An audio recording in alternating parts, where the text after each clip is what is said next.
राम राम, जय श्री राम। आइए बाबा सादगी के संग। अब जो विषय मैं चुन रहा हूँ वो है हॉस्पिटल, या इन दिनों जो महामारी फैली हुई है और हमारे परिवार, हमारे मित्र, हमारे पड़ोसी हॉस्पिटल में हैं या घर में ही क्वारंटाइन हैं, उनका हाल चाल जानना मेरी समझ में नहीं आता है। बात करेंगे हॉस्पिटल की।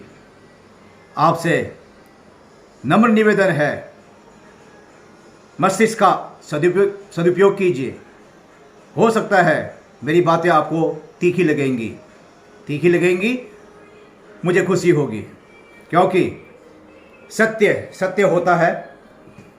और मेरा निवेदन आपके लिए, आपके परिवार के लिए और उस परिवार के लिए बहुत स्टिक काम करेगा। 100% उसको फ़ायदा होगा और आपको फ़ायदा होगा। अगर आप जो है नवजात शिशु के माता पिता हैं और आपका कोई परिवार हॉस्पिटल में एडमिट है, तो कृपया बच्चे को वहाँ लेके ना जाएं। दूसरा, चाहे कोरोना हो या ना हो, जब भी आप हॉस्पिटल जाते हैं मास्क हमेशा लगा के जाएं। हॉस्पिटल में किसी भी चीज़ को छूने की कोशिश ना करें। मेरा अपना अनुभव है और एक नहीं 2 अनुभव हैं, क्योंकि मैं सिक्योरिटी गार्ड का कार्य करता हूँ। एक बार ये 95-96 की बात है, मैं झिलमिल हॉस्पिटल में एडमिट था। वहाँ 6 बेड थे, 6 पेशेंट थे वहाँ पे। तो मेरे सामने वाली लाइन में तीसरे नंबर बेड पर एक अधेड़ पुरुष थे। उस टाइम मैं 30-32 के आसपास रहा होऊंगा। 31 दिसंबर की बात थी। खाना खाने के बाद मैं खुले में निकल जाया करता था और शाम को मैं आराम से आता था। मेरा जो पार्टनर था बगल वाला, वो मेरा खाना रखवा देता था। 31 दिसंबर की शाम की बात है, जब मैं अपने बेड पे आया तो मैंने देखा कि कोने वाला बेड खाली है। तो मैंने अपने साथी से इशारे पूछा कि वो कहाँ है। तो उसने इशारे में बताया कि वो जो है भगवान को प्यारे हो गए। फिर मुझसे चुप नहीं रहा गया और फिर मैंने पूछा कैसे। तो उस मित्र ने बताया कि उन सज्जन के कुछ खास रिश्तेदार आए, साथ में बर्फी का डिब्बा लेके आए। पूरे बेड को जहाँ से पॉसिबल था वहाँ से उसे घेर लिया, एक दीवार सी खड़ी कर दी, उनका ऑक्सीजन मास्क हटाया और उनके मुंह में बर्फी का टुकड़ा रख के फिर मास्क को लगा दिया।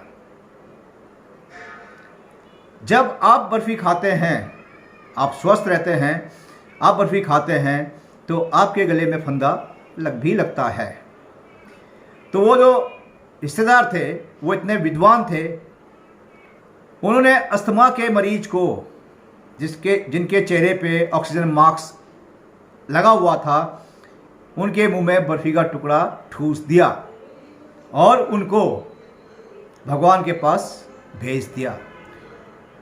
मुझे ऐसे रिश्तेदार नहीं चाहिए और मैं आपसे निवेदन करूंगा कि आप भी ऐसे रिश्तेदारों से दूर रहें। मैं दिल्ली राज्य कैंसर संस्थान इसमें भी कार्यरत रहा। वहाँ मैं मिलने वालों को डांट देता था। वजह क्या थी कि पेशेंट ऑक्सीजन मास्क लगा के लेटा हुआ है। जानकार, मिलनसार, मित्र, रिश्तेदार जो भी आता था उनको मजबूर करता था बात करने के लिए। अरे मंदबुद्धि, वो सज्जन ऑक्सीजन मास्क लगा के लेटे हुए हैं। यदि वो स्वस्थ होते तो हॉस्पिटल में नहीं होते। अब आपको बताऊं कि हम अपने मस्तिष्क का कितना सदुपयोग करते हैं और क्या सोचते हैं। मैं इससे सहमत नहीं होता हूं। मुझे क्या सही लगता है मैं वो बात करता हूं। मैं हॉस्पिटल के बेड में लेटा हुआ हूं और कोई आए और मुझसे पूछे, हाँ आप कैसे हो, आंखें फूट रही हैं, नज़र नहीं आ रहा है, बीमार हूं इसलिए हॉस्पिटल में हूं, स्वस्थ होता तो अपने घर में होता। बहुत गहराई से सोचिएगा मेरी बात को। कभी आप भी बीमार पड़ते होंगे, बुखार होता होगा, कुछ शिद्दत होता होगा। यदि उस समय आपसे 4 या 5 व्यक्ति बात करना चाहते हैं तो आपको एक झुंझलाहट होती है। लेकिन कई पेशेंट मैंने ऐसे भी देखे हैं जो चाहते हैं कि उनसे मिलने के लिए आएं, उनसे बात करें, और उनकी शिकायत भी होती है कि आप मुझसे मिलने क्यों नहीं आए। तो मेरी सोच कहती है वो स्वस्थ होंगे और हर किसी को एक सी बीमारी नहीं होती है, हर किसी के अंदर में एक सी ताकत नहीं होती है। अगर मैं बुखार में हूँ और मुझसे कोई बात करता है तो मुझे बहुत गुस्सा आता है, क्योंकि मुझे आराम चाहिए, मेरे मस्तिष्क को, मेरे शरीर को आराम चाहिए। सबसे ज़्यादा ताकत हम जो खोते हैं वो बोलने में ही खोते हैं। यकीन ना हो तो कोशिश करके देख लीजिएगा। तो बात कर रहे हैं हॉस्पिटल की। मत जाइए किसी से मिलने के लिए, उनके परिवार वालों को फ़ोन मत कीजिए। वो पहले ही मानसिक आघात झेल रहे हैं, ऊपर से 1 फ़ोन, 2 फ़ोन, 20 फ़ोन, 50 फ़ोन, वो पागल हो जाएंगे। वो अपने मरीज को देखेंगे, अपने परिवार को देखेंगे या आपके फ़ोन अटेंड करेंगे। कई बार पेशेंट आईसीयू में होता है। मैं कहता नहीं हूँ, मैं पहले करता हूँ और फिर कहता हूँ। मेरे स्वर्गवासी पिता वो नोएडा के एक हॉस्पिटल में एडमिट थे, आईसीयू में थे। मैंने अपने घर में फरमान जारी कर दिया, किसी को मालूम नहीं होना चाहिए कि मेरे पिता एडमिट हैं। चाहे कोई कितना ही करीबी रिश्तेदार क्यों ना हो, मुझे वहाँ कोई नज़र नहीं आना चाहिए, क्योंकि हमारे पास सिर्फ आधा घंटा होता है उनसे मिलने के लिए। तो हमने ही उनकी सेवा करनी है। 15 मिनट मैं जाता था, 15 मिनट मेरी माता जाती थी, 15 मिनट मेरी मिसेज जाती थी, जो भी है हम उसको मैनेज करते थे। तो जो बेशक हमारे अपने हैं, लेकिन वो समय हमें अपने पिता के पास ही गुजारना था। एक दिन मेरी साली जी, उन्होंने मेरी मिसेज की आवाज़ को पकड़ लिया। दोनों बहनों में बहुत प्यार है, तो उसे शक हुआ और उसने मेरी धर्मपत्नी से सच उगलवा लिया। लेकिन मेरी धर्मपत्नी ने बोला, भाई उनका ऐसा सा फरमान है, और सब जानते हैं कि मैं टेढ़ा आदमी हूँ। जब मैं कोई सही बात कहता हूँ और उसको कोई नहीं मानता है तो फिर मुझे गुस्सा बहुत आता है। भगवान, मेरे पिता भगवान को प्यारे हो गए। मैंने अपने किसी वीडियो में बताया आपको कि उनकी आखिरी इच्छा को मैं पूरा नहीं कर सका। आपको अपने परिवार से मिलना है तो आप शुरू में मत जाइए।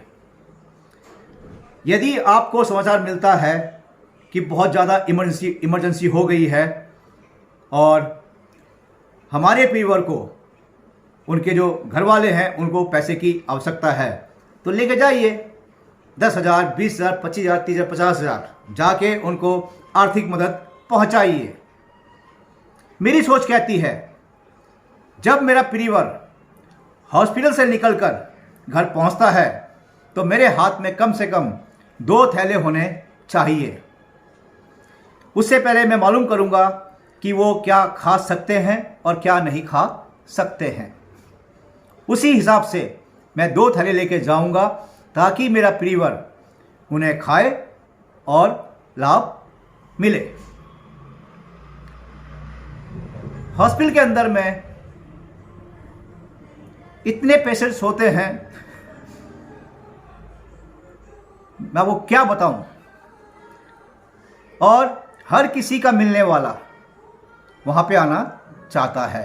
मेरे लिए एक अटेंडेंस है कि तू मेरे को देखने आया था, इसलिए मैं तेरे को देखने के लिए आया हूँ। ये बात मैं दावे से कह रहा हूँ। क्यों कह रहा हूँ? क्योंकि जो पेशेंट है उसकी आवाज़ बंद है, उसकी आंख बंद है, वो अपने सेंस में नहीं है। क्यों मिल रहे हो? किससे मिल रहे हो आप? क्यों भीड़ बढ़ा रहे हो? मैं बाहर से जाऊंगा, कीटाणु लेके जाऊंगा, वहां से आऊंगा, कीटाणु लेके आऊंगा।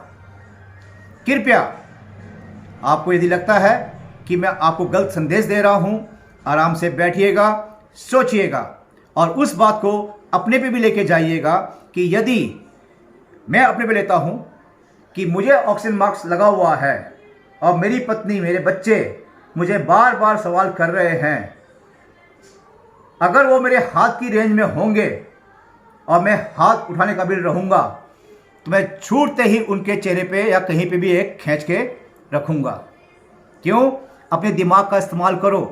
जिस व्यक्ति को सांस लेने में तकलीफ हो रही है वो अपनी ज़िंदगी से लड़ रहा है और उसे आप बात करने को दबाव बना रहे हैं, तो ये तो समझदारी की बात नहीं है मित्रों।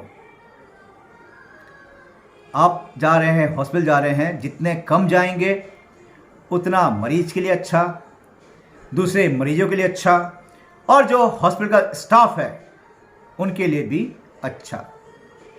कहानी बहुत है मेरे पास कहने के लिए। अगर इतने में ही आप समझ जाते हैं तो मेरा सौभाग्य है।